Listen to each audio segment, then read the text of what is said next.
I want to share with you just a bit about my story today, and I want you to know that I don't have all the answers. So if I act like I do while I'm speaking, just please, ignore that, because there's so many things that I learned about business, but there's so many things that I don't know. What I want to share this morning is simply my story, so that I hope through this that you can feel encouraged or just feel like, wow, okay, if Ann Beiler can do it, maybe I can go just one step further.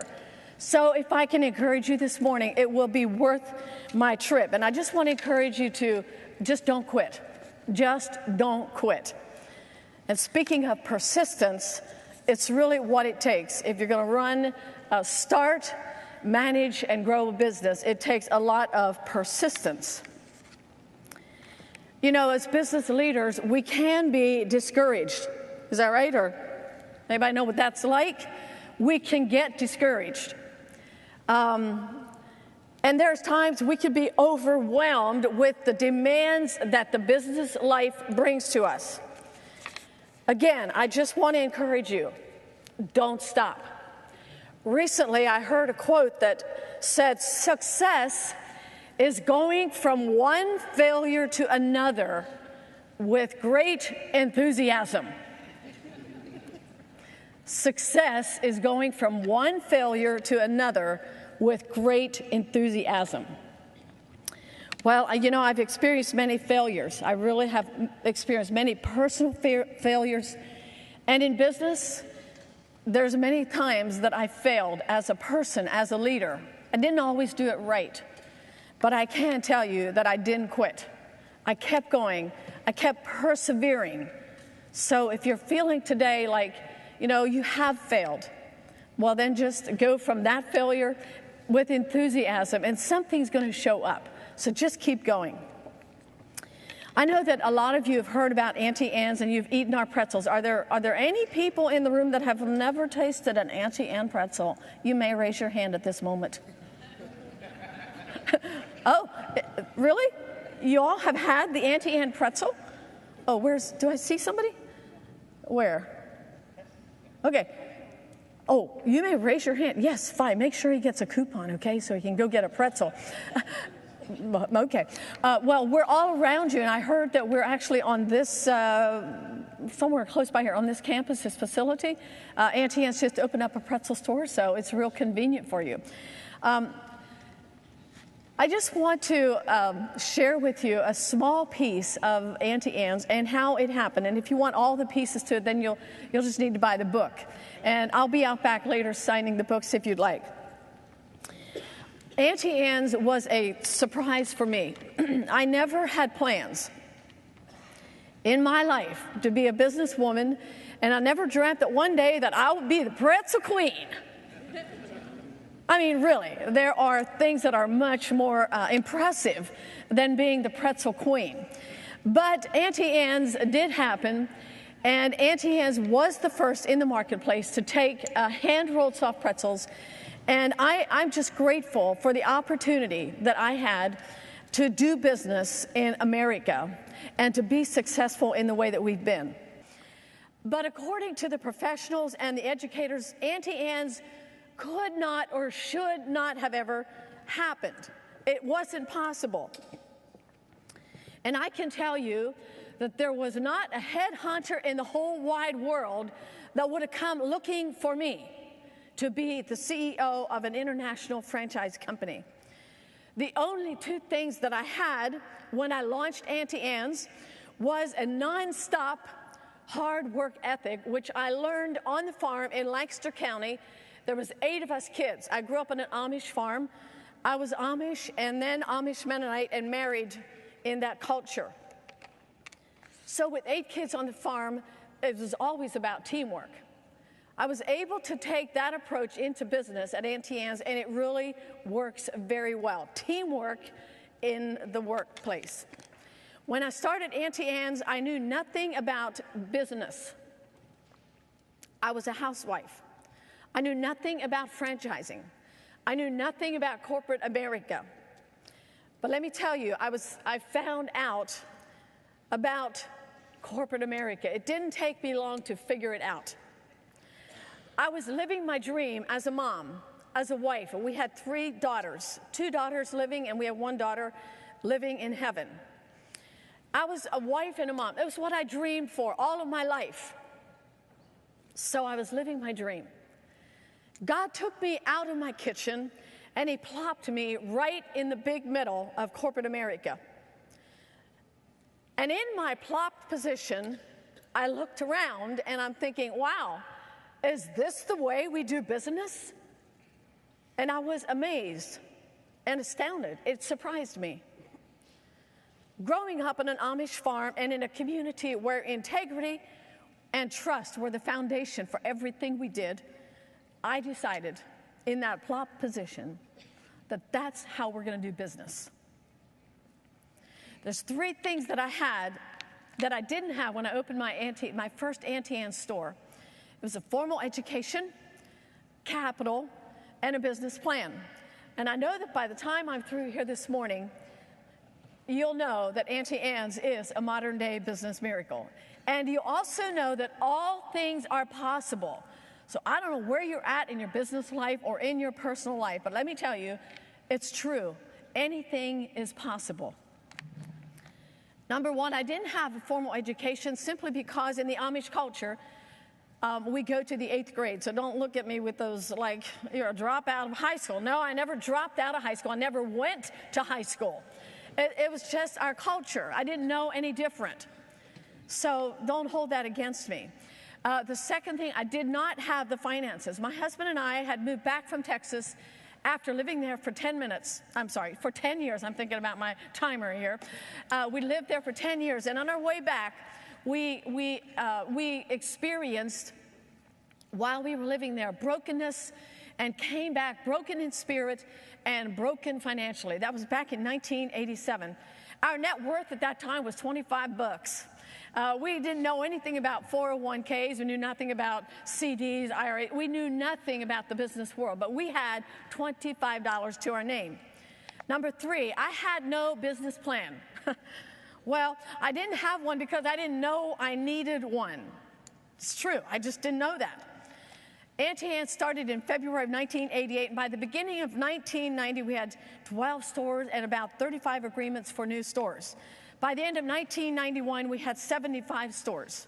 The business at that time, to me, was growing. It was out of control. Remember, I was a housewife and a mom. But the business was so fast and the pace was so fast, it felt like an emotional roller coaster, up and down, up and down, up and down.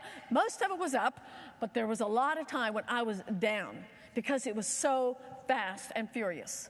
In those days, some people have asked me the question, well, what did you do when it was so frustrating and so fast? I cried. I cried a lot. And I prayed as well. I knew early on in the life of Auntie Anne's what our mission was. I figured it out pretty quickly. I knew that I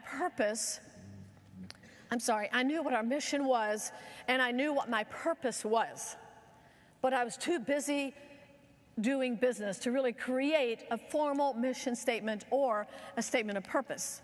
I knew early on that my mission was to be a light in the business world, and my purpose was to give. It sounds simple enough, really. I just want to be a light and I just want to give my money away. It sounds simple. But let me tell you, it was complex.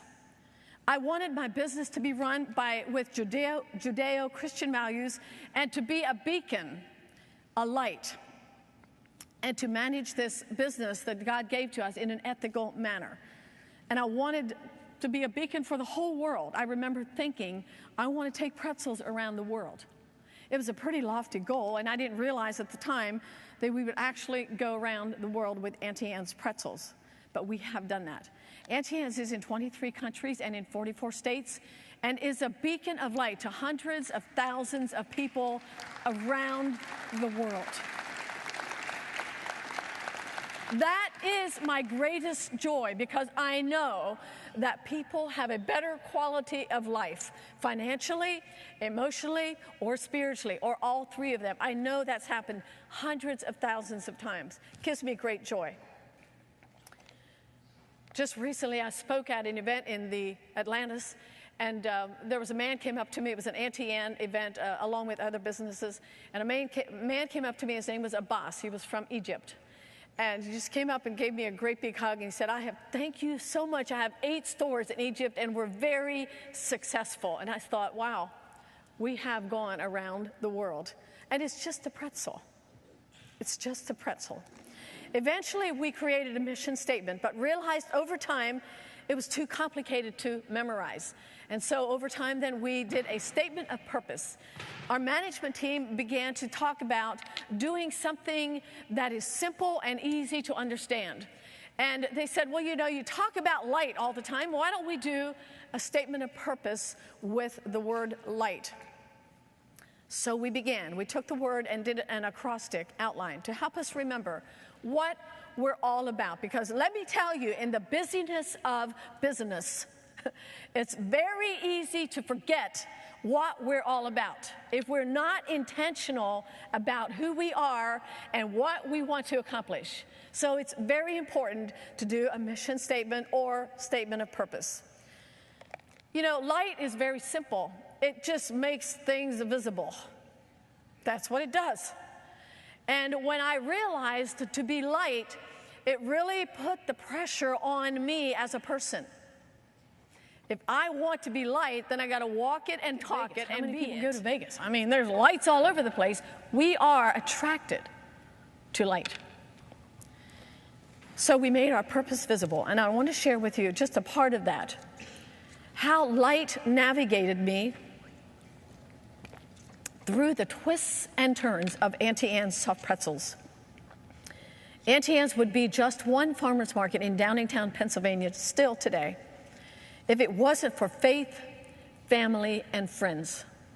And if it wasn't for light that led me through the growth of Auntie Anne's. There are many components to success, but I believe, truly believe, that light kept our company accountable to our employees and our franchisees and our vendors. It made us accountable because everybody in the company knew what light stood for. My prayer was to be this light. Light stands for L, lead by example. I, invest in others or employees. G, give freely. H, honor God. And T, treat all business contacts with respect. L, lead by example. As leaders, we are always leading. I hope you know that. You are always leading. Good or bad, you are always leading. People are always watching you. And what we do speaks much louder than what we say.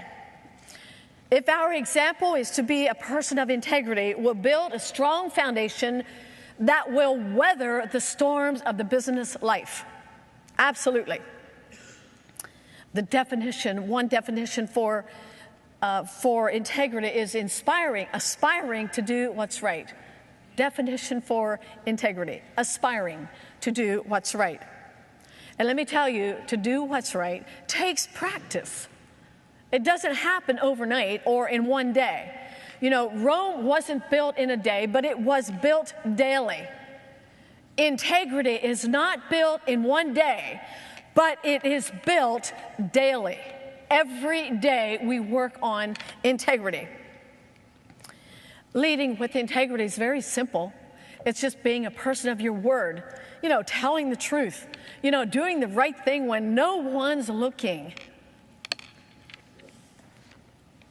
That's a good one. Doing what's right when no one is looking.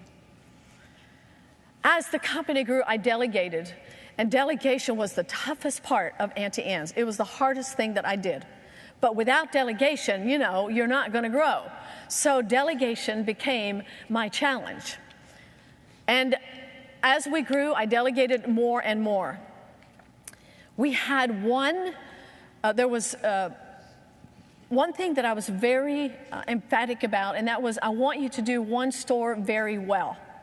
And when you do one store, then you can have two. So that's the way we built the company early on. So as I'm delegating, we have about 50 employees now, and And there was a gentleman that was our VP of franchising, and I found out after the fact that we had given a location, or we had done a master franchise for Chicago for 10 locations. And it just so happened that this particular one of the locations in that package belonged to an existing franchisee who we had verbally promised that they'll get that location if they do a good job with their first store. And they were doing a great job. We were waiting for this store. This man came to us with a wealth of connections in the industry, and so that's why he got the stores in Chicago. When the existing franchisee found out that we had given the new franchisee their store, they were irate, to say the least, and the ripple effect of that went throughout our company.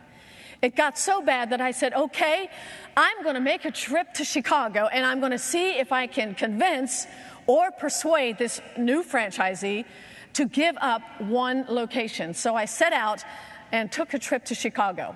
Now, most of you, we have many attorneys in here, I think, you know, once the agreement is written, once it's signed and sealed and delivered, that's it.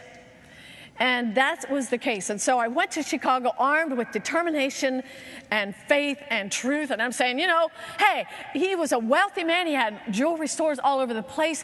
And I'm thinking, you know, surely he'll give us one location to this little mom and pop operators who are great operators. So to make a very long story short, after 3 hours of spending time with this man, he stood up. We were at a club in downtown Chicago for a couple of hours. Now, here's this little Amish girl that doesn't know anything about business, really. I mean, I'm learning as I'm going, and I'm getting a little more professional each day, and I'm trying really hard to be who I need to be. But at the end of the day, I'm still this little girl inside of me, and I learned a lot of things along the way, but that's what sort of comes out sometimes. So you may hear that in my speech, so don't worry about it, okay? It's who I am.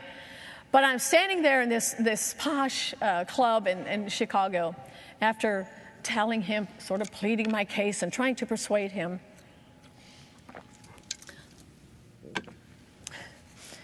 He said, well, Auntie Ann, I hear everything you say, and what you say is noble, and it's good, and you know, I understand the complexities of this, and I reassured him, I know it's not his fault.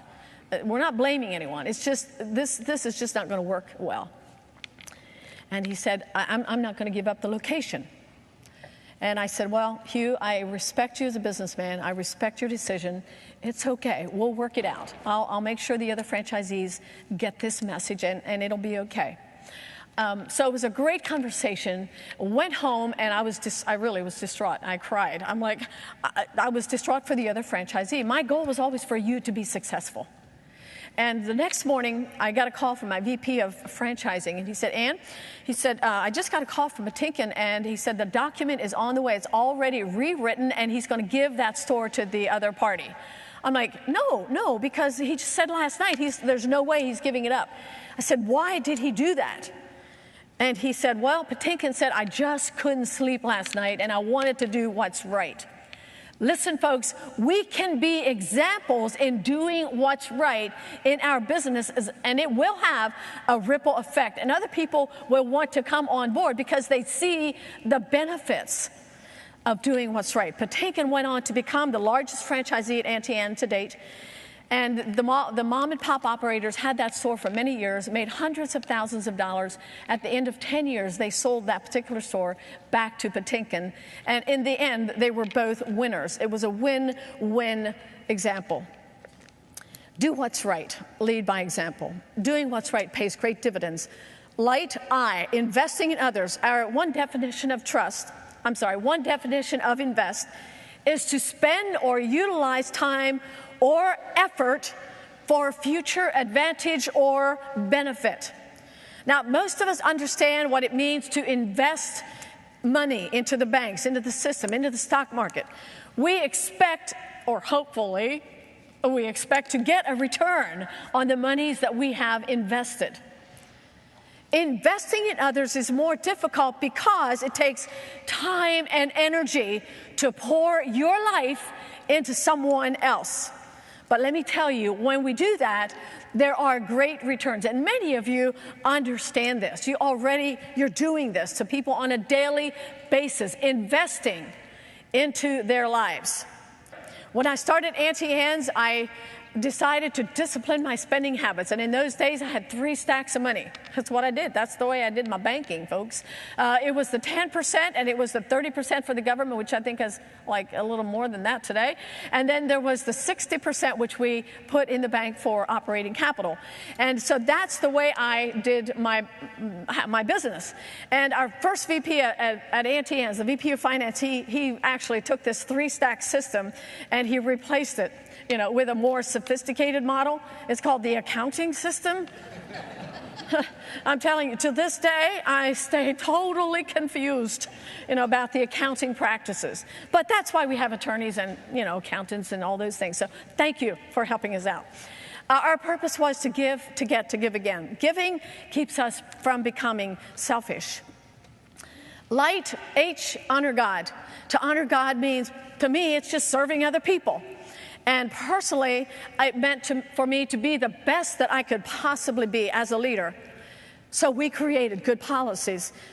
Good policies kept us accountable and kept our employees on the high road. And there's many things that we did to reaffirm to our employees that we are going to do this business model of light every single day. So good policies were very important. Some of our employees, they were more concerned that we raised the bar too high. Hey, listen, if you put it out there, people are going to expect us to be these light people. I said, well, hey, listen, if you stay on the high road, you have nothing to worry about. So just live there. So our policy became our reputation, and serving others became our way of light. One of the things that I did as a CEO to become the best person that I could be, and in order for me to be able to treat people with respect and kindness, I knew that I had to grow as a person. And one of the ways that I grew as a person was I went to school and got my high school diploma at the age of 50. So does that impress you a little bit? But before I got my high school diploma, I was awarded an honorary degree Friday night before I received my high school diploma on Monday. So I've always done things a little bit, backwards. But I believe it's very important, if we're going to treat people with respect and kindness, we have to be all that we can be and be the best that we possibly can be. Today, light continues to guide Auntie Anne's. I sold the company in 2005, but I have to tell you that light is still guiding Auntie Anne's. When Auntie Anne's was created, I had no idea how far it would take us. We went around the world, with Jakarta, Indonesia being our very first stop, halfway around the world. And people have asked me, why did you go to Jakarta, Indonesia? There's a long story behind that. But I'll just say, well, I figured if we can do business halfway around the world, anything closer will surely be easier. And it's proven to be true. Not sure if it was a smart move for us, but we have gone on to be international. And business internationally, let me tell you, is challenging, to say the very least. So the 3 things that I didn't have, the formal education, the capital, and the business plan, became a non-issue in the face of the 3 things that I did have, which was purpose, product, and great people. Over time, the 3 small P's created the capital P, which is what we're all interested in, which is profit. And without a profit, you cannot continue to be in business. But focusing on the things that I had, rather than whining and complaining about what I didn't have, that's what we do. We just whine and complain a lot. But focusing on what I have served me well. Light became my journey. And as I look back, it was building a foundation that would stand the test of time, and took a pretzel from Gap, Pennsylvania, from Amish country, to Jakarta, Indonesia, and 23 more countries. I can tell you that only a great purpose, and only a great product, and only great people can accomplish that. People ask me today, what is the secret ingredient to the product? And I can't tell you what that is. It's true, we do have a secret ingredient in the pretzel. But we also have the secret ingredient in our business, which I talked about, which is light. That is what made all the difference. And just like yeast in our secret ingredient permeated the dough of a simple pretzel and made it the best soft pretzel in the whole wide world. In the same way, the ingredient light in our business permeated our organization and our people and made it possible to go around the world influencing, giving a better quality of life to many, many people. As a leader in your organization, when people are in your presence, what do they feel? What do they see? It's really important for us to evaluate ourselves, to look inside. And if you can't do it by yourself, then get somebody, your best friend. They'll tell you how you are. I mean, really, I went to so many counseling sessions and did had so many meetings about trying to figure out my behaviors and making sure that I was the person that I needed to be. It's painful. It's very painful to look inward. It's easier to look outward. But looking inward and making yourself the best that you can possibly be will serve you well. And what do people feel in your presence? I really want you to think about that. What do they see? Is your light turned on? If so, if your light is turned on, just like that little light on the mountain of Beckley, if it's turned on, they'll see it. Absolutely. They will see the light in you, and they'll be drawn to you, and your life will positively influence others on a daily basis. So let me just challenge you as leaders in Nashville, Tennessee, just in your organization, be the kind of person that you really want to be. Be the kind of person that your employees want you to be, and let your light shine. Just go out from this place. Go out and let your light shine. You know, there's many opportunities and many ways for us to do that. Figure it out in your organization. How can I be the best leader? And make sure when you walk into your office that you turn the light on in your heart, in your mind, and that you look at other people as with value, with respect, and be this person of integrity, and go out and let your light shine. God bless you. Thank you again.